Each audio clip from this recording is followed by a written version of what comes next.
Howdy, welcome to our October 2024 Texas session, Trojan Horse Technologies, How Surveillance Impacts Treatment on the Front Lines of the Opioid Crisis. Video and audio is turned off for attendees. This session will be recorded. It'll be up on our Texas YouTube as well as posted on our website with recordings of our other Texas sessions. You can access those at txsus.org.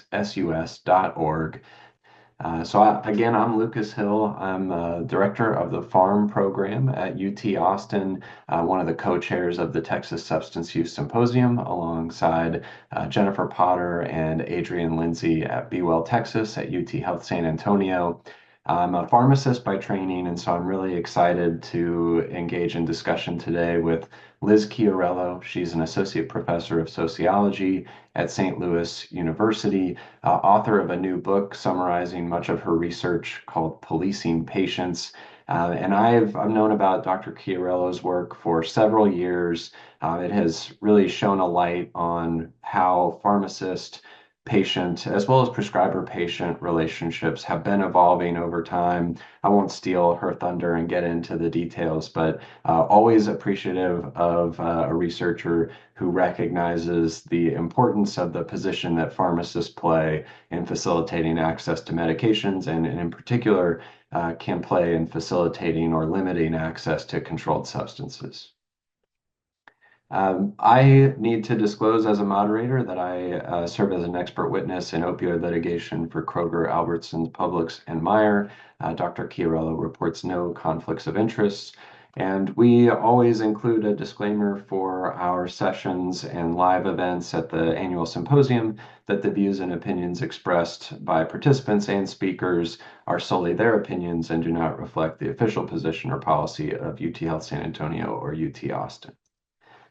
By the end of today's presentation, you're going to be able to examine how the use of law enforcement surveillance technology in healthcare settings is transforming professional practice and understand how changes in professional practice are impacting patient care. I'm going to now hand it over to Dr. Chiarello for a brief presentation to get us up to speed on her work, and then we will pose some of your questions to Dr. Chiarello. Thank you, Lucas, for that very kind introduction. I think our friendship is one of the best things to have come out of Twitter, so we're very fortunate for that. It is such a pleasure to be in Texas, even virtually. I grew up in Arlington, and I went to school in San Antonio, and then I was a researcher in Austin before I left for graduate school. So I spent half of my life basically up and down I-35. I'm grateful to TxSUS, the organization, not the state, for inviting me, as well as the Harvard Radcliffe Institute, the National Science Foundation Career Program, and St. Louis University for supporting this work. And I'm delighted to have you all here. So I'd like to begin by talking about the stories that we tell ourselves. The ones about the problems in our society, what causes them, and who they hurt. There's a story that you certainly know. It's the story about how an evil drug company flooded our communities with dangerous opioids and got our friends and families hooked. But the author Chimamanda Ngozi Adichie warns us that there is danger in a single story. The problem, she says, is not that a single story is wrong, but that it's incomplete. The United States has spent the last 2 decades trapped in the worst overdose crisis this country has ever seen. And even though we've spent billions to solve this problem, things are getting worse. Perhaps we keep failing because we've gotten the story wrong. So I'm going to tell you a different story. It's one you probably haven't heard. It's the story about how efforts to stop the opioid crisis have changed the very heart of healthcare. How people who go into healing professions to treat patients have been forced to police them instead. So let's start by putting the story we know in perspective. What's often called the opioid crisis is really the confluence of 2 crises, an overdose crisis and a pain crisis. People in pain and people with substance use disorders have been pitted against each other in a national fight over opioids. Blame for this crisis has largely been placed on 2 groups, the pharmaceutical industry and doctors. Purdue Pharma, the maker of OxyContin, has been accused of peddling an addictive substance and refusing to stop when their drug proved deadly. And doctors have been called drug dealers in white coats and accused of handing out opioids as if they were candy. Hundreds of physicians have been arrested and prosecuted for overprescribing opioids. For example, this is Lisa Seng. She was an osteopath in Los Angeles when 14 of her patients died, and she was convicted and sentenced to 30 years to life in federal prison. Dr. Seng's case is notable because she was the first California physician ever convicted of murder for overprescribing opioids. And her case was also a turning point for law enforcement because it created a playbook for future prosecutions. Seng's case is an extreme example, but what's more common is that law, regulation, and guidelines have all coalesced to try to cut down prescribing rates. And the reasoning goes like this. If overprescribing is what caused the opioid crisis, then if we reduce the number of prescriptions, we can save people from overdose. So one way that lawmakers have tried to reduce overdose deaths is by implementing prescription drug monitoring programs, or PDMPs. PDMPs are surveillance technologies. They were built for law enforcement, and they've moved into healthcare. They track all of the controlled substances dispensed in a state. And then there's a larger version of it called PMP Interconnect that connects statewide PDMPs to each other. PDMPs feed aggregated pharmacy data to healthcare providers who can use it to track patients, but then they feed that same information to law enforcement who can use it to track providers and patients. So this makes PDMPs two-tiered surveillance technologies. I theorize that PDMPs are Trojan horse technologies. So if you think back to high school and you remember the myth, the Trojans were horse people. It was kind of their thing, which is why the Trojan horse was such an appealing gift. You know, they said, oh, this big wooden horse, what a perfect symbol to commemorate our victory. But when they wheeled it behind their walls, they never suspected that there were Greeks hiding inside it who wanted to kill them. Now, the PDMP works the same way without, felling a civilization. Healthcare providers already use a host of technologies, notably the electronic health record. So adding one more seems reasonable. But what they don't seem to realize is that PDMPs are embedded with enforcement logics that emerge in daily practice. PDMP use reorients healthcare providers toward surveillance and enforcement. Now, the other reason that PDMPs are so appealing is because the enforcement environment surrounding healthcare has grown more treacherous. So I should say this just to be really clear. I'm not blaming all of this on one single technology. What I'm saying is that the enforcement environment has changed and the technology has helped to change healthcare providers' behavior in the process. So it's not just that everything was fine and then the technology came along. It's that the technology operated in conjunction with other social, cultural, and political factors to change the way that healthcare is practiced today. So the enforcement environment surrounding healthcare has grown more treacherous. The main law that governs opioids is the Federal Controlled Substances Act passed in 1970, and then states have their own versions of that act. And the federal act requires physicians to prescribe in good faith. So that means for an established patient for a legitimate medical reason. And then it assigns pharmacists what's called a corresponding responsibility to make sure that that medication is being used legitimately. In the past, it was really difficult for law enforcement to assess prescribing and dispensing practices, but that's not true anymore.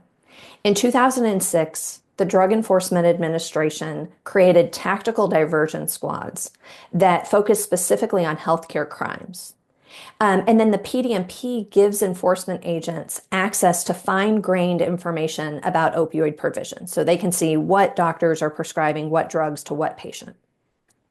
The other big change is that in 2016, the Centers for Disease Control and Prevention established a set of guidelines for treating pain that were almost immediately treated as if they were law by healthcare leaders, insurance companies, and lawmakers. So this is the technological, cultural, and legal environment in which healthcare providers practice today. They've been blamed for the worst drug crisis in US history. They have a law enforcement surveillance tool at their disposal. Law enforcement has gotten better at watching their every move, and the CDC has issued guidelines that have been interpreted as law. So I was really interested in how this broader context shaped decision-making about opioid provision. So I interviewed 337 physicians, pharmacists, and enforcement agents from 2009 to 2019. Participants included three types of physicians: primary care providers, pain specialists, and emergency medicine doctors, community pharmacists working at chain and independent drugstores, and a wide variety of enforcement agents who work on the criminal and administrative side of law. And I selected three states based on different locations of the PDMP.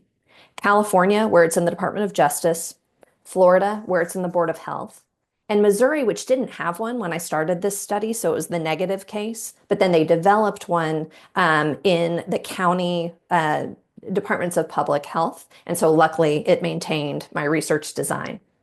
So I supplemented this work with interviews in 5 other states.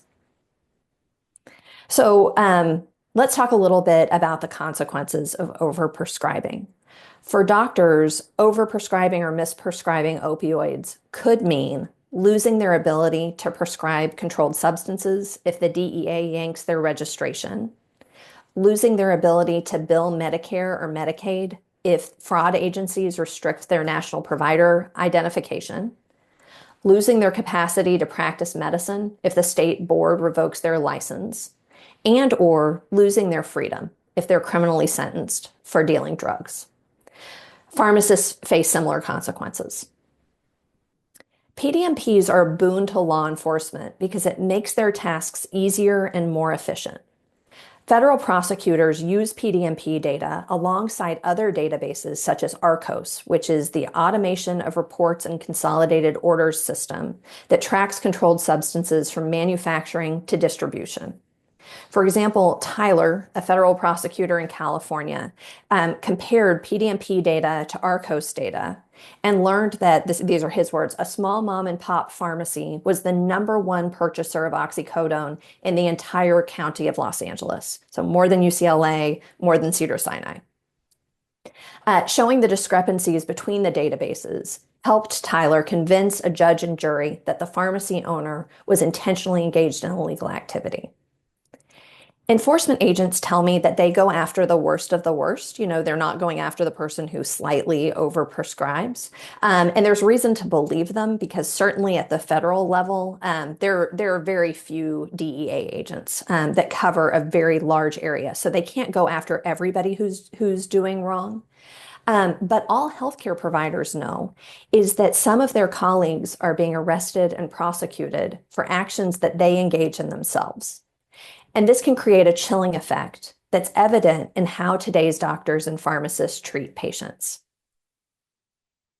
One of the biggest challenges physicians face is deciding which patients are deserving or undeserving of care. And I have to be clear that that's sociology terminology, and that's not terminology that doctors tend to use, but it is very clear that there is a moral valence in the decisions that they're making.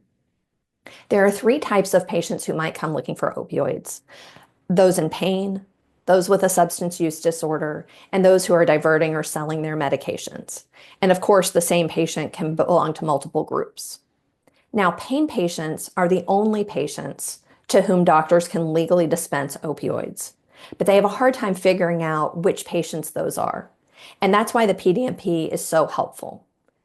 Physicians use the PDMP in conjunction with other policing tools.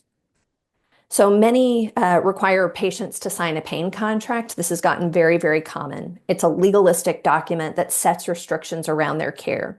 And if they violate that contract, they can be terminated from the practice. The pain contract essentially sets the rules of engagement. And then other enforcement tools, things like PDMP reports, urine drug screens, and random pill counts, track patient adherence. So what happens with random pill counts is a doctor might say, I'm going to need you to show up at my office within 24 to 48 hours because I'm going to count the number of pills that are remaining in your bottle. And I want you to think about us doing that with any other kind of medication. You know, your antidepressants, your doctor's going to tell you to show up at their office within 24 to 48 hours because they're going to count the number of pills. And so this is why this ventures into policing territory. When faced with a patient deemed undeserving, physicians are in a really tricky position. So they can prescribe opioids and risk legal action, or they can dismiss the patient and fail to help someone in need. Physicians cope with this impossible situation by imagining a mythic elsewhere. They tend to think that there is some other provider who's going to take the patients that they're not willing to treat. And so what happens is patients get tossed around like a hot potato. The core tension between general practitioners and pain specialists arises from the question of who is going to prescribe opioids in the long term, and neither of these groups particularly wants to do that. General practitioners want pain specialists to do it because they say, look, pain treatment is within your scope of practice. But pain specialists think about themselves as specialists, and they prefer to spend their time doing procedures that are fast and lucrative compared to opioid prescribing that is slow and unprofitable. When Seema inherits patients who are already on opioids at her internal medicine practice in San Francisco, she tells the patient that she'll prescribe for 3 months, but then they have to go to pain management. And her expectation is that the pain specialist is going to taper the patient. Now, pain specialists balk at this kind of scenario. In their eyes, general practitioners are dumping undesirable patients onto them. Scott, who works in private practice in Kansas City, feels backed into a corner. The primary care says, I don't write for opiates, the pain specialist does. So then they come to me with that expectation, and I want them like I want a frickin' hole in the head. Pain specialists have their own strategies for avoiding dumps from primary care. Some, like Scott, simply refuse to treat the patient. I don't want to, he says. I tell them I'm not taking you on. I mean, I see all kinds of red flags. You're on benzodiazepines, your urine's dirty from marijuana, you're not showing up to work. Patients respond, well, what am I supposed to do, doc? I have 1 pill left and my primary care doc won't write for me. Scott tells them, I don't know, and walks out, leaving the patient, in his words, irate. When primary care providers and pain specialists refuse to see patients, they often end up in the emergency department.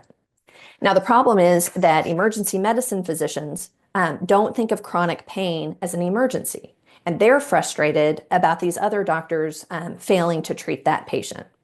Says Matt, an emergency medicine physician, I think patient abandonment is a big issue because then it pushes them back in my lap. Patients are trapped in an endless loop from general practice to pain medicine to emergency medicine and back again.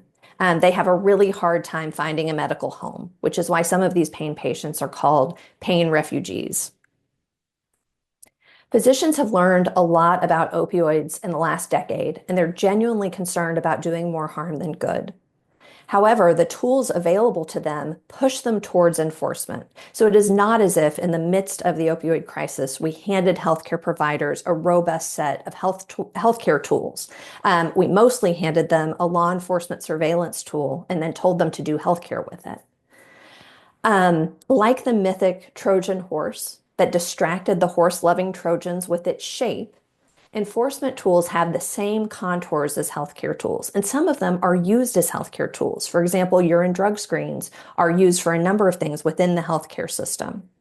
However, these tools also have a pernicious quality that becomes evident when we see patients policed out of treatment and shuffled between practitioners. Forced to straddle the line between treatment and enforcement, physicians police patients and call it care. Patients who are lucky enough to get a prescription must run another obstacle course, this one at the pharmacy.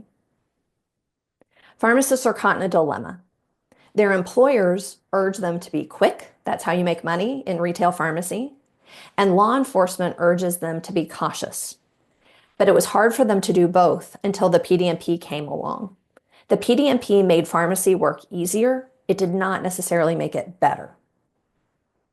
The PDMP operates as a Trojan horse technology that ushers enforcement logics into healthcare work and detracts pharmacists' attention away from patient care through three mechanisms: changes in pharmacists' routines, relationships, and roles. Prior to the PDMP, pharmacists relied on red flags, things like appearance and behavior, to decide whether or not patients deserved opioids. A lot of them told me that it was a gut feeling, that they could tell the minute that somebody walked into the pharmacy. When they refused to dispense, they often told the patient the drug was out of stock, which was useful to them because it helped them avoid confrontation. Pharmacists are far more assertive when armed with a PDMP report. So, for example, Laura, who's a California chain pharmacist that I interviewed in 2013, explains how she uses the PDMP to confront the patient. Before, it was more like, I'm not comfortable. Well, then the patient's like, well, why aren't you comfortable? And now we're like, well, within 30 days, you filled 480 tablets. That's a little too much. And so now they're like, okay. PDMPs also help pharmacists to reimagine and reconstitute relationships with physicians and with law enforcement. Organizational policies requiring PDMP use help pharmacists to circumvent traditional power dynamics when calling physicians. So, many of you work in healthcare, you know that there is a medical hierarchy where doctors tend to be on the top and everyone else tends to be lower down.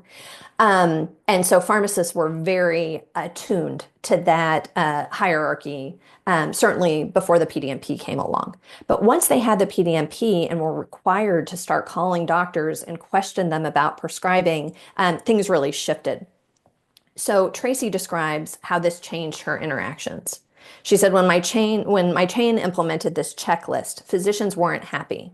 They were like, what is this? I've never seen this. Why are you asking me so many questions? And basically, we're just like, well, we need to make sure the patients are not legitimate. We don't use that word, but that they're under the correct care. So we just need everything to be documented now. So now they're kind of used to it, but yeah, they were pretty hostile. PDMP use also helps to create closer alliances between providers and enforcement agents. With the advent of PDMPs, prior to the PDMP, pharmacists didn't think that drug monitoring was part of their job. I mean, it was part of the Controlled Substances Act, but it wasn't quite as much at the forefront as it is today. So one pharmacist, Sarah, stipulated that she was not in the police business. And they said that to me all the time early on in these interviews. They said, I'm a healthcare provider, I'm not a cop. They were really uncomfortable taking on this legal gatekeeping role. With the advent of PDMPs, however, pharmacists conceive of their relationship with law enforcement much more positively. Min, a Kansas City pharmacist, collaborates with law enforcement, and he told me that he once helped catch someone who had written a fraudulent prescription. We called the police. They said, okay, well, tell us exactly when she's going to fill it and when she's going to pick it up. He put candy instead of opioids in the bottle, and then when she came up to the window, the cops were right there.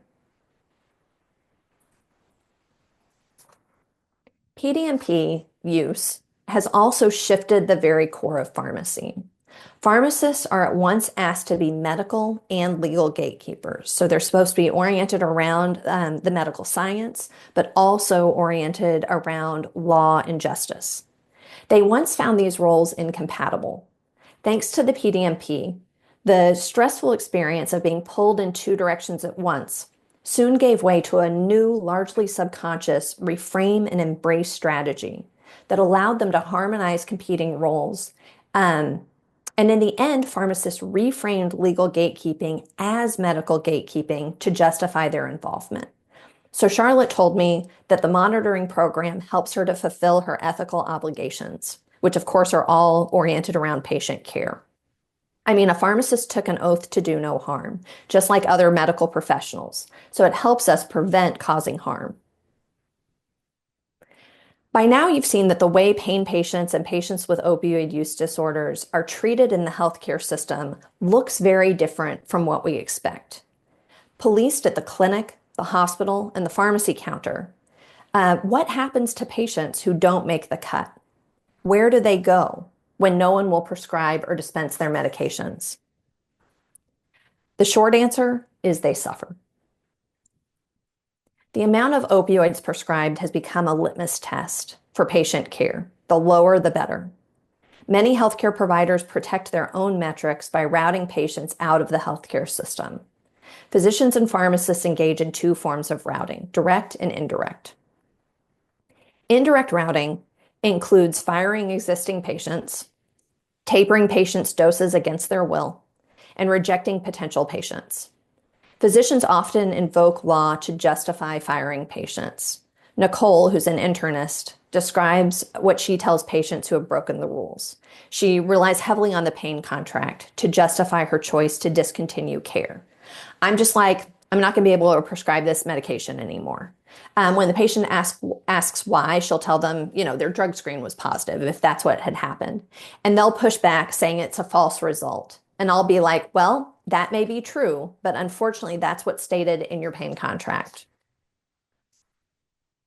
In contrast to indirect routing, which sends patients on a road to nowhere, sometimes physicians and pharmacists send patients straight into the arms of law enforcement. That is direct routing. Think back to Min, the pharmacist I just told you about, who helped to catch a patient by putting candy in her pill bottle. He says police kind of use me as a PDMP resource, which means that local police who don't have access to the PDMP ask him to share the information and he complies. I hear this same thing from law enforcement. So they say that pharmacists are some of their best allies in going after doctors and patients. Research on spurned patients reveals an unsettling truth. Lack of access to healthcare drives people with substance use disorders into illegal drug markets where labels have no meaning. Fentanyl masquerades as prescription opioids, and the strength of a dose is anyone's guess. Meanwhile, for pain patients, sudden loss of opioids brings pain roaring back, leaving these pain refugees desperate. With nowhere to turn, some patients take their own lives. This is Doug Hale, who was first prescribed opioids in 2001 after he started to experience bladder inflammation due to a surgery. He tried all kinds of interventions, but opioids were the only things that worked. His pain was well managed until his primary care physician decided to taper him and gave him 1 month to get completely off of opioids. So he was on a very high dose, and 1 month is a very rapid taper. He tried detox, which didn't work. And when he returned to his doctor asking for opioids, he said, "I'm not going to risk my license for you." The next day, he shot himself in his backyard. The note he left for his wife said, "I can't take the chronic pain anymore." He was 53 years old. Stories like Doug's bring into sharp focus the real human cost of anti-opioid policy. In 2009, I attended a law enforcement conference in Tampa, and that's where I heard Kevin, a narcotics officer, tell his story. His daughter, Brooke, started using drugs as a teenager. He got her into inpatient treatment, and the facility expelled her for a rules violation. You want to know the rule she broke? She had some ibuprofen. Eventually, Brooke was sentenced to 4 months in jail. During that time, he says she was off drugs, and he caught glimpses of the girl he once knew. The reprieve was short-lived. Brooke was using heroin with friends one night when she started to overdose. Her friends, scared that her cop dad would arrest them, made her leave the house. Weak, she drove to a church parking lot where she stopped breathing. She was only 19. Brooke is one of 100,000 children, friends, siblings, and parents who die each year from drug overdose. Their deaths are a sign of a broken healthcare system that casts patients aside instead of providing them with the treatment they need. Moreover, they are signs of a frayed social safety net that fails to support people who suffer. There isn't enough high-quality treatment to go around. People who seek care inhabit a twisted realm where evidence-based care is sparse and expensive, and readily available treatment can do worse than fail. The world needs better treatment and more of it. But treatment is not enough. We have to find ways to mitigate suffering ahead of time. And that's why we need a three-pronged solution that integrates treatment, harm reduction, and prevention. A comprehensive approach will ensure that providers have the right tools for the job, and help repair our social fabric to stop people from falling through the gaps. Nothing less will do. First, we need to expand treatment capacity by urging physicians and pharmacists to provide buprenorphine, one of the gold star treatments for opioid use disorders. When it comes to pain, physicians should right-size treatment. One-size-fits-all regimens don't work. Physicians should reclaim their professional power and autonomy and reject reactionary policy that turns them against their patients. I am not saying that physicians can do this at an individual level. It requires collective action. Together, physicians and pharmacists can advocate for policies that would help them make treatment more available. 3 steps would go a long way towards achieving this goal. Expand telemedicine, move methadone treatment into pharmacies, and allow pharmacists to provide both methadone and buprenorphine in tandem with physicians. We also need to invest heavily in harm reduction. We have harm reductionists to thank for syringe provision programs, the widespread availability of naloxone, overdose prevention centers, fentanyl test strips, and much more. These approaches have gone a long way towards reducing overdose and drug use related harms and just keeping people alive. It wouldn't take much to extend harm reduction philosophy to chronic pain sufferers. Doctors should encourage any positive change instead of rejecting patients or forcing them onto strict tapering schedules that put their health and their lives at risk. In the grand scheme, the overdose crisis is a symptom of much larger social problems that cry out for attention and investment. Healthcare and criminal justice are vast fields, but they offer blunt tools for addressing social problems that give rise to social crises. We can't arrest our way out of homelessness, joblessness, or domestic violence, nor can prisons repair mental health. We need to invest in social workers, psychologists, housing specialists, and employment experts who have more refined tools for the job. And we need to devote funds to agencies that provide these kinds of services. The bottom line is, investing in healthy communities is an upstream way to prevent drug crises, and it offers the added benefit of tackling other social problems at the same time. We should also pay close attention to what doesn't work. My research offers a clear warning against the mindless embrace of technology. Tech promises to do a lot of things, but we need a measured approach to implementation, one that precludes unintended consequences that result in harm. Can we solve social problems without sacrificing the essence of social fields? Through perseverance and best practices, empathy and education, common sense and common ground, we most certainly can. Thank you.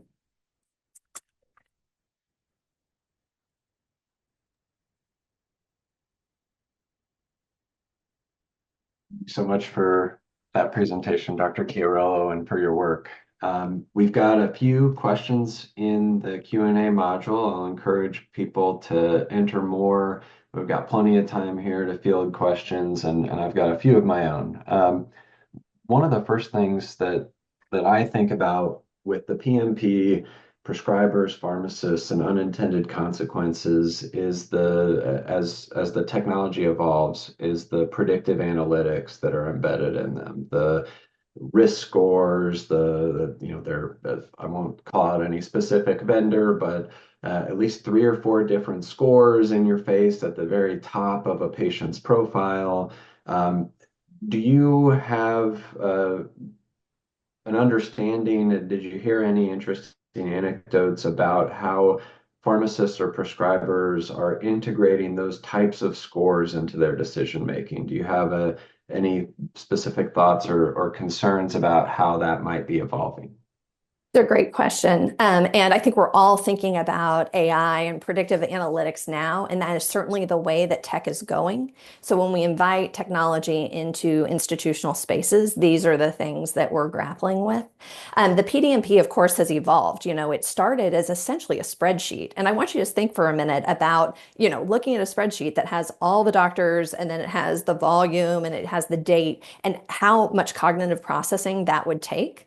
It's really hard. hard. And I think that made the PDMP certainly less useful. But as the PDMP starts to create these predictive analytics, as it starts to create risk scores, the problem is that it is a black box algorithm. And so we don't actually know what goes into creating those scores.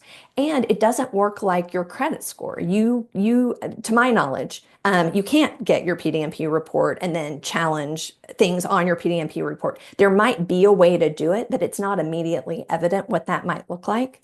And so we risk the problem of a garbage in, garbage out model when we don't know what goes into that model. And so I think we should be very concerned about what's going into those analytics. And then some states have started to link other information like arrest records into the PDMP. And that's disconcerting because arrest records are also notoriously bad data. When information disappears from like, let's say your arrest was overturned, that information doesn't necessarily fix what's in the PDMP. And so the more information that goes in and the less transparency there is, the more concerned that we should be. On that as well, I had seen a call a couple of years ago, as we've seen predictive analytics grow in other areas of healthcare.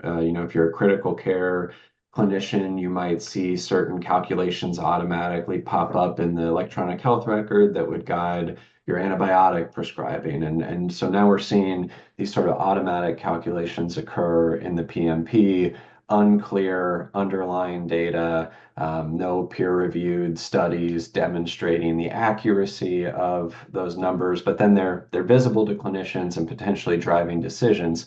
There have been some experts who've called for FDA review and approval prior to the implementation of those types of scores in clinical settings.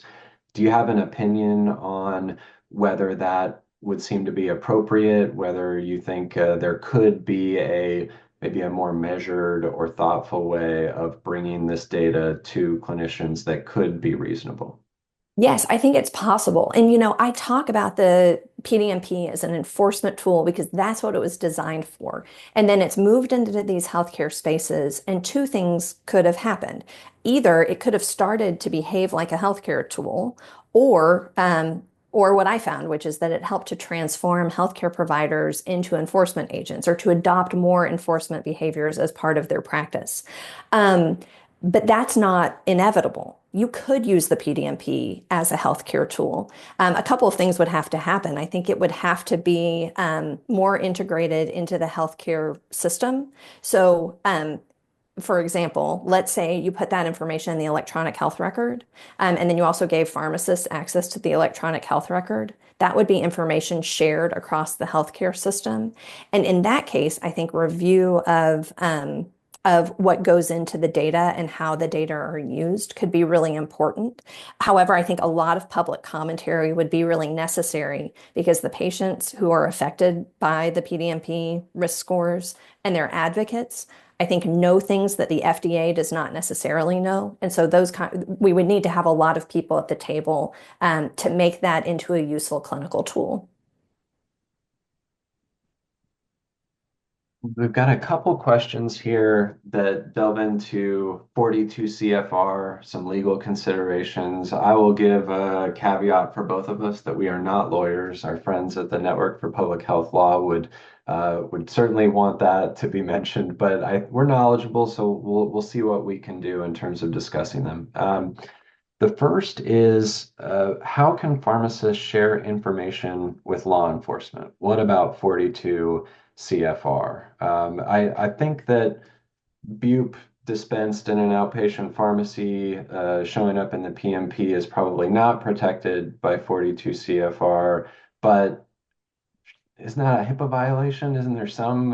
That's not okay, right? You would think, and this goes back to what I just said about like if we were going to use the PDMP as a healthcare tool, it would need to be within that closed system of healthcare communication that is protected by HIPAA. But the PDMP is an end run around HIPAA because it gives law enforcement access to data that they don't normally get access to. Now, Law enforcement has always been able to go to a pharmacy in the process of an active investigation and demand the prescriptions from a specific physician.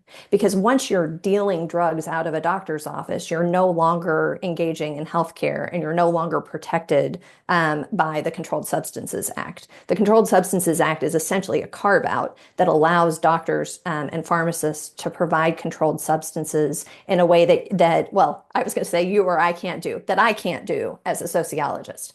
Um, However, the HIPAA implications of PDMPs are pretty tricky and are being contested. So the best person writing about this right now is Jen Oliva, who's at IU School of Law.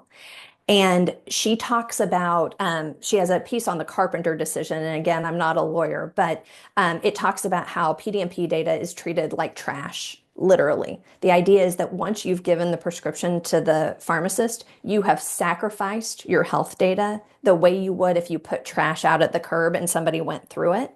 And so again, that's all being contested, but no, PDMP data is not protected under HIPAA. It also has to do with the movement from the pharmacy to the third party that runs the PDMPs and back.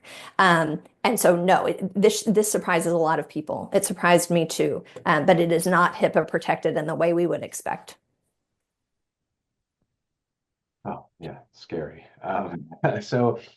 Also potentially relating to 42 CFR, there was another question in your interviews. Did you hear anything about why OTPs don't report methadone for OUD to the PMP?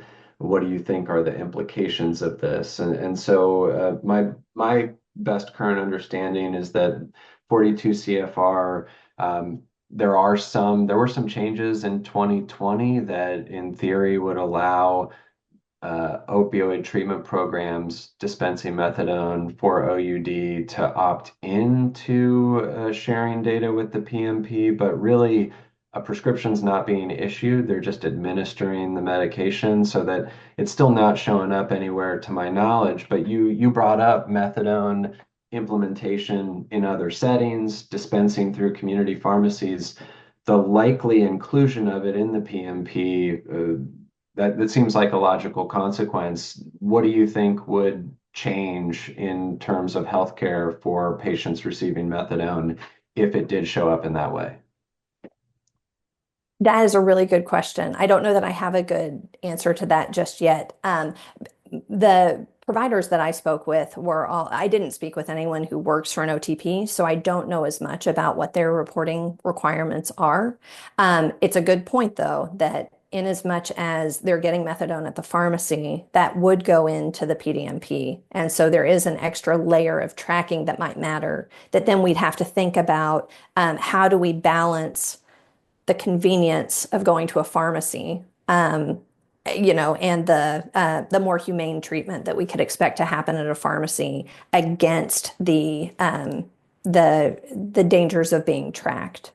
And my concern too with the PDMP is a lot is going to start going into the PDMP. In many states started just tracking C2s, and then they did like C2s and C3s, and now it's C2s through fives. And Louisiana, for example, just made misoprostol and mifepristone, which are used in medication abortion, controlled substances. And so those will most likely go into Louisiana's PDMP. So once you've created a system like this, all kinds of drugs can end up there and all kinds of people can end up tracked. We've got a couple of questions that are a little more potentially positive or solution oriented. So we'll transition with one of those being, what are your thoughts on using PMP data as a way to send naloxone to patients or to identify patients who might benefit from receiving it? I would want to know the mechanisms by which that would happen because it's a question of who would be accessing the data in order to send naloxone. On the one hand, I think that's a really great idea to get a sense of who might need it and then use that as an opportunity to reach out. But it also opens a door to potentially allow other kinds of people to have access to healthcare data to PDMP data. And those data are really valuable and they can be really damaging. And so I think we have to be really careful about who we open the door to and through what mechanisms. And we've got another question from our friend Jeff Bratberg out in Rhode Island. How do we best teach the harms of these punitive and unhelpful technologies to health profession students and practitioners, especially considering the widespread and forced, often legally or regulatorily mandated use of them? So I can imagine if you're teaching pharmacy like you do, Jeff, um, what you might want to do is hold up the difference between what practice looks like when the PDMP is in use and the ethical obligations that pharmacists have committed to. So I think this could be used in an ethics class, for example, to show, look, you took an oath. You raised your hand and you took an oath, and you said that you were going to put your patients first and you were going to put patient care above everything else. And here is this technology and this set of laws and policies that's pushing you outside of that. And so helping them to be critical of the tools that they are being handed. I think also bringing in, I mean, I don't mean to make a plug for my discipline, but I think bringing in sociology, history, um, psychology, helping political science, helping healthcare providers take a more holistic and comprehensive understanding of the system in which they're practicing could be very helpful for helping them think about ways to resist um, these efforts to turn them into enforcement agents. Again, I think the PDMP can be used in really positive ways, but I think what we have to do is surround it with tools that actually help healthcare providers act like healthcare providers. I asked pharmacists, I said, look, you are some of the first people to see if someone is developing a substance use disorder. You're the one who they're coming to for early refills, or they're telling that they've dropped it in the garbage or they flushed it down the toilet. What resources do you have to route them into the healthcare system to help them find treatment? And they basically said, none. We don't have any resources. And so I think that finding ways to expand those resources through, for example, having pharmacists initiate buprenorphine treatment could be really effective. And so I think there's the teaching and then there's the advocacy, and bringing those things together is important. Building on that last piece, I'll just make a plug for the CDC's Opioid Rapid Response Program and trying to plug in with state agencies that might be involved in preparing for messaging and guidance when there is OIG or DEA action against a prescriber. I know that that program, like any federal program, has some criticism for the extent to which it does or does not have teeth or has had real world impacts yet. I'll just say on their behalf, I think 99% of the time when we complain about the inefficacy of a federal agency's program, it's often that they don't have the statutory authority that we think they do, and so we're disappointed. But I know they've been starting to activate in Texas to talk with key stakeholders, including Board of Medicine, Board of Pharmacy, and hopefully if people who are interested in this topic get more involved, those efforts will be more effective. So certainly if you're in Texas, keep an eye out for that. We had a comment that in rural areas or somewhat remote areas where there may only be one pharmacy in a county or in a multi-county area, we certainly have several spots like that in Texas. Um, the pharmacist risks severely interrupting healthcare for hundreds of people, for a person for an extended period of time because they have a hard time accessing another pharmacy. Oftentimes, you can't call ahead because they don't want to tell you a controlled substance inventory over the phone. Did you observe in any of your interviews a difference in how rural pharmacists versus pharmacists in metropolitan areas maybe view their responsibilities in this respect? Are rural pharmacists more sensitive to the delay that they could cause in care? I think that's an incredibly important question, and it's certainly something that comes up around reproductive health, which was actually where I started my research. I was looking at emergency contraception and those arguments about, if there's only one pharmacy in your town and you have to drive an hour and a half or 2 hours to get access to another pharmacy, a pharmacist refusal means something very different than it does if you're in a city and you can walk across the street from the CVS to the Walgreens. Because of my research design, I can't answer that question because I didn't really talk to rural pharmacists at all. Um, at the time that I started this research, there was a lot of work being done in West Virginia, for example. And so there was a lot of concern about rural opioid use. And so I intentionally selected cities where there were going to be lots of resources. And I wanted to know how they were dealing with this issue in well-resourced spaces. And so it is a shortcoming of the research design. What I do know, though, about pharmacists in rural areas is that often their scope of practice is more expansive. It's true for pharmacists and for doctors, that their scope of practice tends to be a little bit more expansive, especially if they're working in an independent pharmacy, because they're looking for more things to do and because the community is demanding more of them. And so I wouldn't be surprised if there was a difference, but I will say that is an empirical question and it's something that is worth researching. Got another question from a friend, Sally Rafi, out in San Diego, who's done some really incredible work with the birth control pharmacist. She said, thanks for addressing mifepristone and misoprostol. Any insight on implications for mail order pharmacies who may mail to different states, that kind of making those drugs into controlled substances? Do you know anything about logistics that might occur there? That is a great question, and I'm afraid I have no idea. It's all so new, and so I'm not sure exactly what will happen, but it's certainly worth looking into. Right. Well, I think that about covers it. Let me ask one future question. You, what comes next?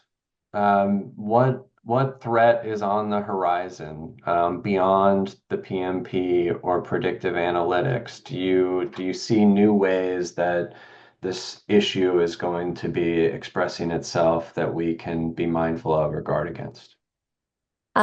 So I do, I want to be really clear that I am not interested in saying, bad doctors, bad pharmacists. Like, I'm not interested in shaming people around policing patients. What I am arguing is the enforcement environment has shifted in a way that has pushed people into these roles. And I want them to rethink those roles and push back now, when law enforcement has only barely started encroaching. Um, it was fascinating when I did the research on emergency contraception. Um, it was the pro-life pharmacists or the pro-life organizations that were saying things like pharmacists are professionals. They're not automatons. They should be able to make their own decisions. And it was the pro-choice groups who were saying things like pharmacists should just dispense whatever the doctor prescribes. And regardless of where you are in the abortion debate, certainly you can understand why pharmacists were much more receptive to this argument that they're professionals whose decisions matter. But fast forward, 15 years, and we're talking about COVID, and some states want them to dispense hydroxychloroquine and ivermectin. And suddenly it's the Republican side that's saying pharmacists should just dispense whatever the doctor says and they shouldn't have a say.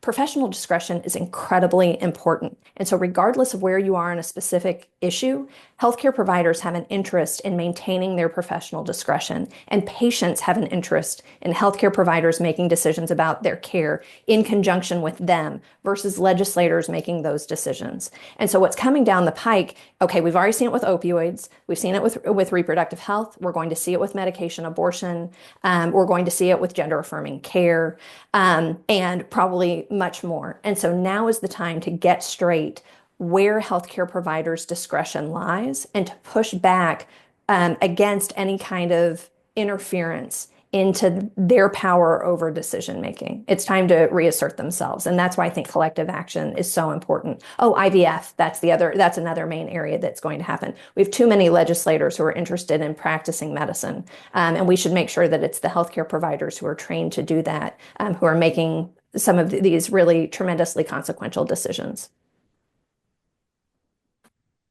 Think that's an excellent place to end. Dr. Chiarello, thank you so much for spending time with us today. This has been outstanding. I'm going to share the continuing education information with folks. So if you're claiming pharmacy CE, give you a second to get your phone out and scan this QR code. The CE will automatically be reported to CPE Monitor. If you're a behavioral health professional or someone else claiming social work CEUs, you'll get a follow-up email, and I think the other Liz is gonna throw a link into the chat that you'll be able to use to complete your post-session survey. So thank you again for joining us. We want to make sure you're able to get your free continuing education units. I'll click back to this again in a moment as we close out.